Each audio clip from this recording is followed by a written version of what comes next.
Une petite vidéo en ce début d'année là pour parler de la continuité de l'époque dans laquelle nous vivons actuellement avec ce virus du Covid-19. Donc déjà, je tiens à dire que ça ne doit pas intéresser beaucoup de gens parce que quand je vois les vidéos que je mets, ben, apparemment, il n'y a pas énormément de gens qui les voient. À croire que chacun regarde son petit nombril, il n'est pas capable de se prendre en charge et puis de voir un petit peu les problèmes qui existent actuellement et qui vont durer encore un certain temps. Donc moi j'avais prédit la troisième vague. Bah, elle arrive la troisième vague, hein, de toute façon. Il n'y a pas photo. Il y en aura peut-être une quatrième, hein, une cinquième, on ne sait pas. Enfin, la troisième vague, comme dit le proverbe, je mets 203, donc voilà, la troisième vague, elle est là, hein. Pour moi, elle arrive, elle est là, elle est en train de se constituer. Alors moi, ce que je voulais dire, bon, les vaccins arrivent. Bon, la France a mis un certain temps avant de passer à une vaccination de masse. Je dirais aussi que ce qui est quand même marrant, c'est que pour moi, tout a été programmé depuis le début. C'est-à-dire que ce virus, il existe depuis la nuit des temps, un grand mot, depuis un certain nombre d'années, hein, quand même. Voilà, moi c'est mon point de vue, après ça n'engage que moi ce que je dis. Et du coup, on a anticipé en disant on va fabriquer un virus, et puis en même temps on va fabriquer un vaccin qui va contrer ce virus, mais on sortira au moment opportun, histoire de, histoire qu'on soit cohérent. Mort de rire.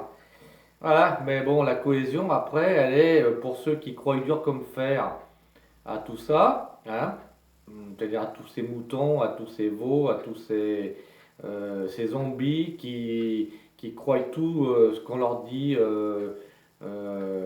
comme ça, noir sur blanc.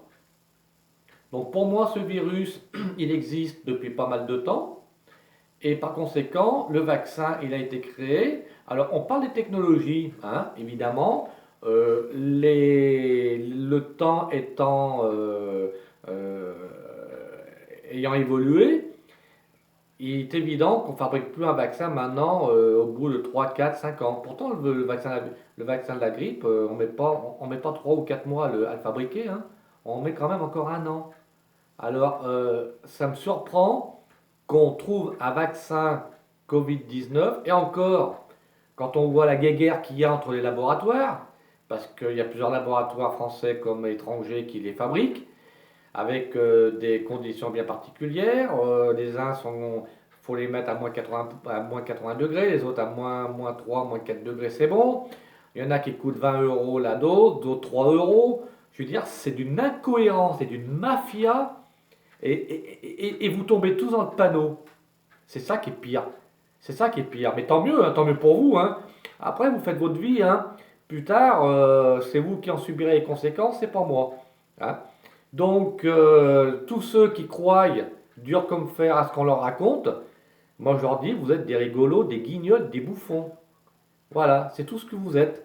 Parce que vous n'êtes pas capable de voir plus loin que le bout de votre nez.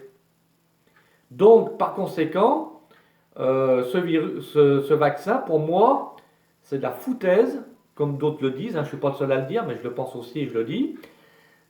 C'est de la foutaise, c'est de la mafia organisée, c'est du business, ni plus ni moins. Parce qu'il y a un autre truc auquel on n'a pas pensé, auquel vous n'avez pas pensé, parce que vous êtes trop con pour le penser, hein, excusez-moi, mais bon, ça fera peut-être pas, ça fera peut-être pas mon buzz que les gens regarderont mes vidéos si je parle ce langage, mais je le dis clairement comme je le pense. Après, ça plaît ou ça plaît pas, j'en ai rien à foutre, hein. Pas, c'est que je le dise. On prend par exemple le virus du sida, depuis le nombre d'années que ça existe, depuis le nombre d'années qu'on essaye de l'éradiquer, hein, de l'endiguer, on n'a toujours pas trouvé de vaccin. Oh, c'est quand même marrant ça. Alors qu'on a trouvé un vaccin au pied levé pour le Covid-19. Si vous êtes pas, si vous êtes trop con pour pas vous poser de questions, c'est bien dommage pour vous, hein. Parce que tous ces trucs-là, comme le cancer, aussi pareil. Le cancer, il existe depuis Il paraît qu'on le chope tous, enfin on l'attrape, on l'a tous quand on est. Après, il se déclenche ou il ne se déclenche pas. Et deuxièmement, des cancers, il y en a des tonnes. Hein, le cancer du sein, le cancer de la prostate, le cancer du foie, le cancer de ci, le cancer de ça. Il y a des tas de cancers des os, hein, il y a des tas, et le cancer du sang aussi, il y a des tas de cancers, hein, différentes branches du cancer, mais pour lesquels on n'a jamais trouvé de vaccin. Hein. C'est quand même, il y a quand même, on se pose des questions. Hein, le cancer, le sida, et puis je passe d'autres maladies éventuellement. Hein. Tiens, même la maladie Ebola, hein, on étudie le virus au P4 à Lyon, hein, mais on n'en parle plus. Hein, on n'en parle plus. On n'a jamais été capable de trouver un vaccin contre ce virus qui vient d'Afrique. Alors moi, je me pose la question, enfin je ne me pose pas la question, ce que j'ai à dire, je le dis comme je le pense, c'est que tout ça, c'est une mafia honteuse, scandaleuse, émise par les gouvernements, les scientifiques, les politiques de tous bords. Et j'accuse tous ces gens-là, alors je ne parle pas des médias, parce que les médias, pour foutre la merde, ils sont les premiers. Hein, mais c'est tout ce qu'ils sont capables de faire. Donc, j'accuse tous ces gens-là de mafia et je dirais, de ne pas dire la vérité aux gens, de rien faire pour endiguer toutes ces pandémies et de les laisser faire volontairement. Alors, nous sommes encore, je l'ai déjà dit, je le redis encore, nous sommes très nombreux sur cette terre, puisque nous consommons une fois et demie ce que la planète est capable de nous donner. Donc, nous consommons plus. Hein. C'est un peu comme vous quand vous achetez de la nourriture pour 10 personnes, alors que vous êtes 3. Bah, c'est exactement pareil. On consomme plus que ce qu'on a besoin. Donc, à un moment donné, des personnes bien intentionnées ont décidé d'éradiquer une partie de la population pour justement rééquilibrer ça, pour qu'il y ait pour qu'il y ait moins de gens qui profitent des ressources de la planète. Et donc, le meilleur moyen, c'est de les éliminer. Voilà, on a connu en 2003 la vague pour la canicule pour les seniors. Ça n'a pas dû gêner grand monde, même si les gens pensent le contraire. C'est-à-dire que ce sont les hypocrites, les faux culs et les mange-merdes, qui disent qui déplorent, évidemment, et puis évidemment, on rejette la faute sur les gens, en disant on ne s'est pas occupé d'eux, on les a délaissés, on n'a rien fait pour qu'ils vivent bien, et tout, et tout. Voilà. Hein. Encore comme le problème de la sécurité routière avec tous ces guignols politiques et de la sécurité qui accusent l'automobiliste de tous les maux. Et bien là, c'est pareil. Voilà. Par contre, l'État se frotte les mains parce qu'il n'y a plus de pension, il y a plus de retraite à payer. Ça fait quand même un gain de pouvoir d'achat pour l'État. Voilà, pour la CAF, pour la CARSAT, enfin, tous ces organismes qui donnent de l'argent, et ben, tout compte fait, ça peut être que bénéfique pour eux, puisque ils ont des sommes à donner en moins.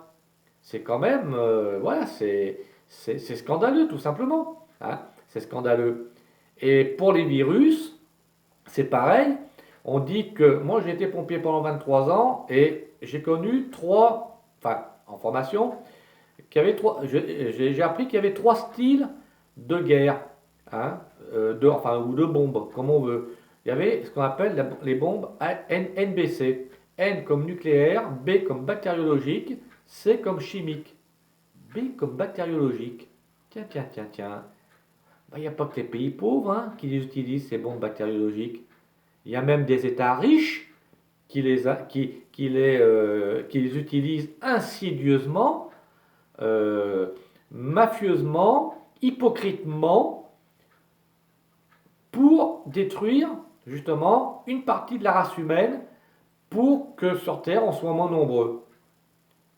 Alors, au niveau du terrorisme, c'est vrai que c'est les pays les plus pauvres qui sont censés utiliser, puisque tout le monde peut se procurer des virus, des trucs comme ça, à tout va. Hein.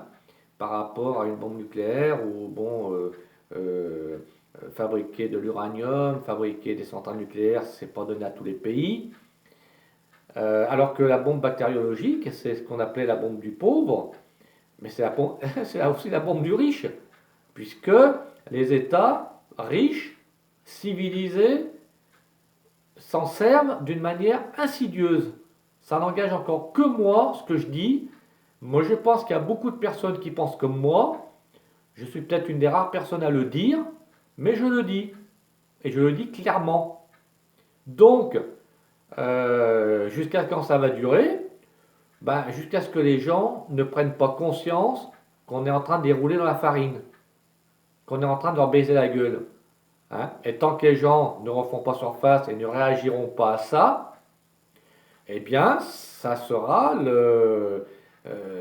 continuera quoi. Ça continuera jusqu'à ce que les gouvernements et les États veuillent bien faire durer leur plaisir. Donc, moi je dis, réveillez-vous, ruez dans les brancards, demandez des comptes à ces gouvernements qui n'ont pas été capables d'en demander aux gens qui ont répandu cette pandémie dans le monde. Hein. Mais moi j'accuse les gouvernements, alors moi j'accuse le gouvernement Macron parce que c'est lui qui est à la tête de ce pays actuellement, et c'est sur sa gueule que c'est tombé, mais j'accuse aussi les autres pays hein, qui ont agi pareil, à croire qu'ils se sont tous ligués contre la population, contre leurs propres ressortissants, pour justement en éradiquer une partie dans le but de rétablir un équilibre pour justement que la Terre continue de nourrir les êtres humains qui la peuplent. Voilà. Alors maintenant, je vous laisse réfléchir à tout ça. Je vous laisse réfléchir à ma vidéo. Je sais bien qu'il n'y a pas beaucoup de monde qui la regarde, mais ça, après tout, chacun fait ce qu'il veut. Moi, personnellement, je vis ma vie normalement. Je vis ma vie comme j'ai envie de la vivre. Ça ne me gêne absolument pas. Depuis mars 2019, le confinement ne m'a nullement affecté. Donc, du coup, ceux qui se plaignent de ce confinement, de ce couvre-feu, de ces restrictions de liberté, hein, eh ben, réveillez-vous, bougez-vous le cul et essayez de renverser la tendance.